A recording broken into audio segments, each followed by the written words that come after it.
we're just on the back porch, and Lisa and I were chatting about some of the questions that we've been getting from our clients lately.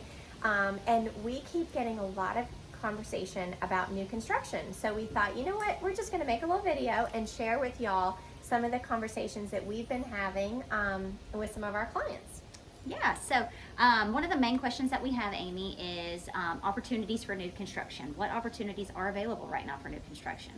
We have a lot of people asking us about this, and I think it's all been triggered from lower inventory on existing homes.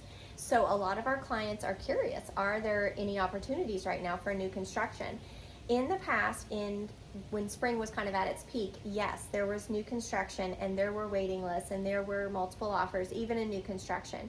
But we are now seeing new opportunities open up a little bit further out for clients that are interested in buying a home where they have a little bit more land, a little bit more house for the money, but we do need to go a little further out. So, and it's just because so much of that land is already developed. There's already homes everywhere. So we are seeing new communities all the time as the growth continues. So yes, there are a lot of opportunities for new construction right now. So hesitation, of course, a ton of our clients have been hesitant to jump into new construction. So kind of explain what's going on about that. Yes, we get a lot of conversation about that. Is my price going to change? How long is it going to take? What can I expect? There's a lot of hesitancy because people feel there's a lot of unknowns. So to that point, I think that what we have seen with a lot of our builders is that they have tried to get in front of this. They've kind of lived through a lot of supply issues, a lot of ups and downs this past year. Our clients have felt those growing pains, and what they've done is try to streamline the process. So a lot of our builders are now contracting once they are through framing, so that a lot of those prices have been set. They kind of know what to expect that way, so they're not writing contracts when we're still at the choosing of the lot phase. Instead, they're kind of getting through that initial build, through permitting, through framing, then they're writing those contracts. And that way that the price can be set and the timeline as well. We are still looking at a 6 to an 8 month build time. That's pretty normal for most of our builders, but that's because they're already through framing. Sometimes it's even quicker than that. Builders are also releasing less lots at a time, so oftentimes they're releasing 3 or 4 homes instead of an entire phase. Instead of saying, hey, we're opening up phase 2 and there's 22 lots, they're opening up 4 lots, 5 lots, because they know they can manage that. And as well as with design choices. You can still choose features for the home, but where you used to go to Design Center and choose just a plethora of options, they have looked at what are all their best sellers, what's everybody choosing, and they've streamlined it down to those core things. So you're still making selections, but there's less to choose from, but it still feels a little customized. So that's a lot of what we're seeing right now. Great information. All right, so incentives. Explain builder incentives to me. Are they available? Yes, so in the past, again, there was a lot of incentives with builders to use their lender. They would kind of give you design credit, lender credit, different things like that. A lot of that went away in the spring just with competition. They didn't need to offer things because things were still selling.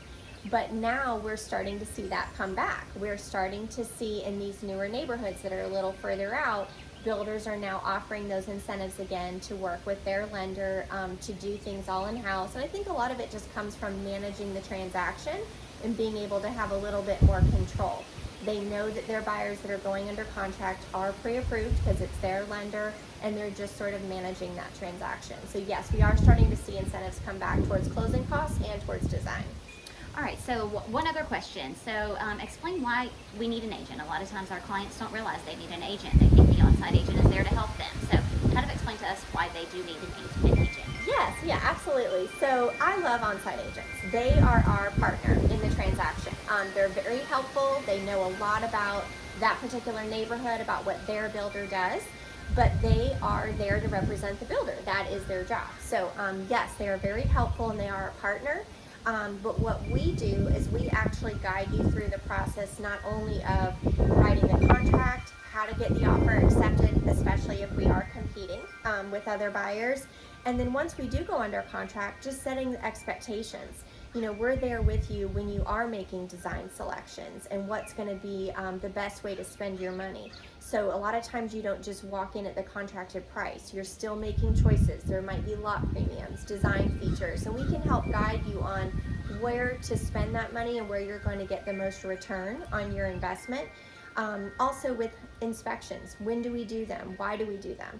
The home goes through so many county inspections. Why do you need your own? So we kind of guide you through that as well. Any of your builder meetings, orientations, just what to expect. Again, sometimes people see crazy things in their home and we see them every day. We're used to them. We can help kind of tell you what's normal and what's not normal, and just sort of help direct you. But really, we are there to partner with the on-site agent as well as you, make sure your best interests are in the forefront, but also just to help guide you on, just what you're hearing and what to expect through the process, just so it's as smooth as possible.